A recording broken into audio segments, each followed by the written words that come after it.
doona aan ka yeelo maaha hadduu culays abuurmo oo dadka ka yimaado go'aan kan qaadana inuusan dad badan oo aysan muhiim ku ahayn waxaan ku qasbanahay si kasta ha u qaraaraato inaan taladooda tixgeliyo haddana waxa meesha yaallaa dhib badan ba maaha hal la wada hadlo dhibaatooyinka yaallana wax laga xalliyo arrinta intaas la eg in lagu kala tago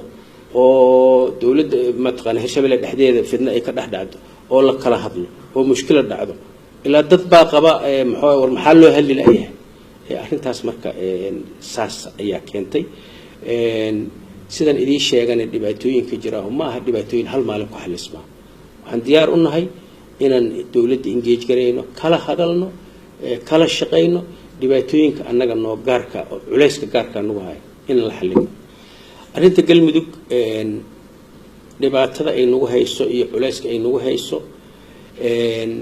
madaxdeeda iyo mas'uuliyiinteeduna waa og yihiin dawladdana waa ka hadalna haddana waa sheegaya run ahaantii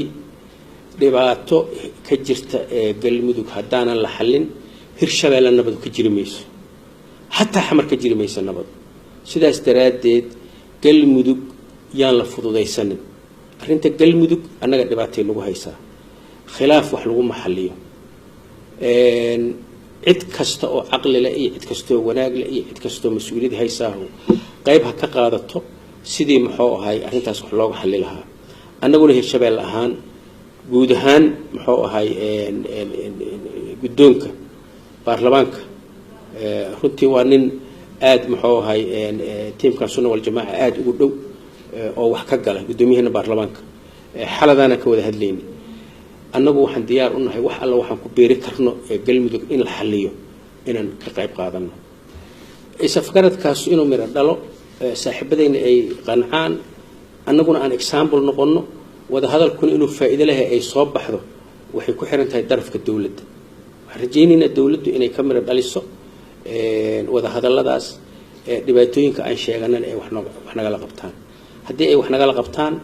oo arrimaha jir ay xalliyaan waxay incentive siinaysaa maamulada kaleetana inay yiraahdaan muxuu ahaa ii sheeg wada hadalku faa'iido ku jirta wada hadalku mirow dhalaa laakiin haddii annagana la dhaho muxuu ahaa ii sheeg danteena laga raaco laba dhibaataan qabnaa annagoo saaxiibadeena muxuu ahaa mataqaana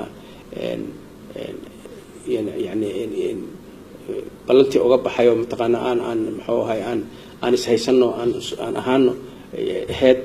aan uga baxna waan uga baxna runtii sababtoo ah annaga culayska la geeyaa meeshaas la gaarsiiyay ayaguna waa og yihiin waana u micnayna